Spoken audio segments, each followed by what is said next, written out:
Di zaman jauh sebelum bangsa-bangsa modern berdiri, ketika para raja membanggakan kekuasaan mereka atas manusia, ada seorang pemimpin yang kekuasaannya melampaui batas bumi dan langit, namanya Sulaiman alaihissalam, putra dari Nabi Dawud, seorang nabi, seorang raja, dan satu-satunya manusia yang diperintah Allah atas jin, manusia, hewan, dan bahkan angin.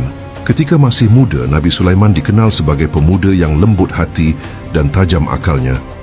Ayahnya Nabi Dawud melihat kecerdasan luar biasa padanya.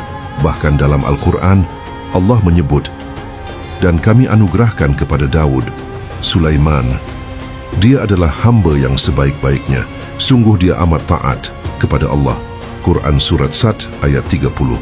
Ketika Allah mengangkatnya menjadi raja setelah wafatnya Nabi Dawud, Nabi Sulaiman berdoa dengan kerendahan hati, "Ya Tuhanku, ampunilah aku dan anugerahkan kepadaku kerajaan yang tidak akan dimiliki oleh seorang pun setelahku." Quran Surat Sad ayat 35. Doa itu dikabulkan dan sejak saat itu seluruh alam tunduk atas izin Allah. Tentara berbaris raungan kuda dan burung-burung di langit. Nabi Sulaiman menguasai angin. Ia memerintahnya untuk berhembus lembut di pagi hari dan membawa pasukan kerajaan di sore hari ke negeri-negeri jauh. Allah berfirman, "Dan kami tundukkan bagi Sulaiman angin yang berhembus dengan perintahnya ke negeri yang kami berkahi." Quran Surat Saba ayat 12. Ia juga memerintah kaum jin untuk membangun istana, menyelam di dasar laut mengambil mutiara, dan membuat patung serta peralatan besar untuk keperluan kerajaannya. Dan kami tundukkan pula kepada Sulaiman segolongan jin yang bekerja di hadapannya dengan izin Tuhannya. Quran Surat Saba ayat 12 dan 13. Namun kekuasaan itu tidak membuatnya sombong. Nabi Sulaiman tetap tunduk kepada Allah. Allah memberinya karunia luar biasa, memahami bahasa hewan dan serangga. Suatu hari, ketika pasukannya melewati lembah semut, ia mendengar seekor semut berkata kepada kaumnya, "Hai semut-semut, masuklah ke sarangmu, agar kamu tidak diinjak oleh Sulaiman dan tentaranya, sedangkan mereka tidak menyadari." Quran Surat An-Naml ayat 18. Nabi Sulaiman tersenyum lalu berdoa lembut, "Ya Tuhanku, jadikanlah aku hamba yang selalu bersyukur atas nikmat yang Engkau anugerahkan kepadaku dan kepada orang tuaku." Quran Surat An-Naml ayat 19. Di antara bala tentaranya, ada seekor burung kecil bernama Hudhud. Suatu ketika burung ini menghilang, namun ketika kembali, ia membawa berita besar tentang sebuah kerajaan makmur di selatan Arab, diperintah oleh seorang wanita bernama Bilqis, ratu dari negeri Saba. Hudhud berkata, "Aku menemukan seorang wanita yang memerintah mereka.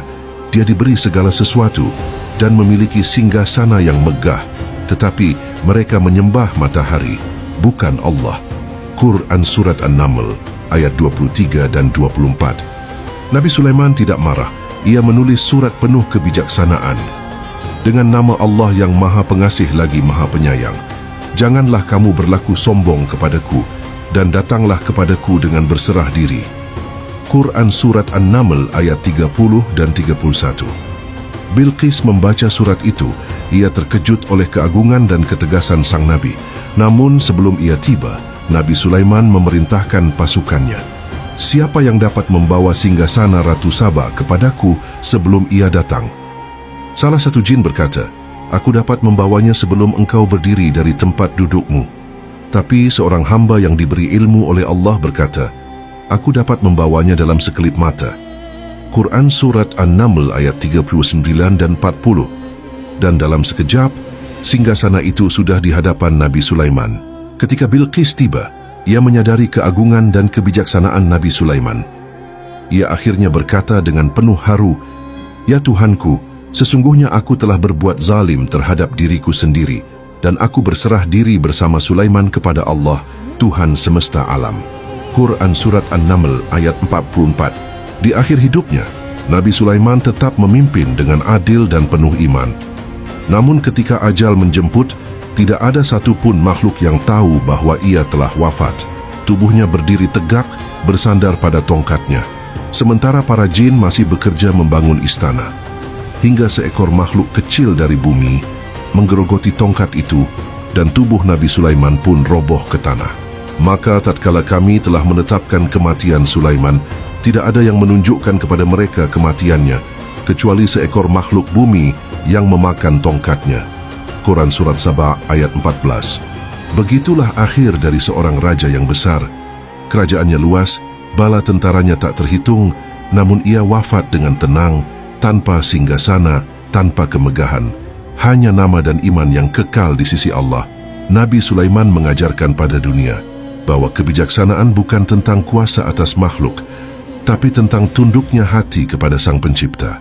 Dari angin yang tunduk, dari jin yang taat, dari Ratu Saba yang beriman, semua menjadi saksi bahwa kemuliaan sejati hanya bagi mereka yang beriman dan bersyukur.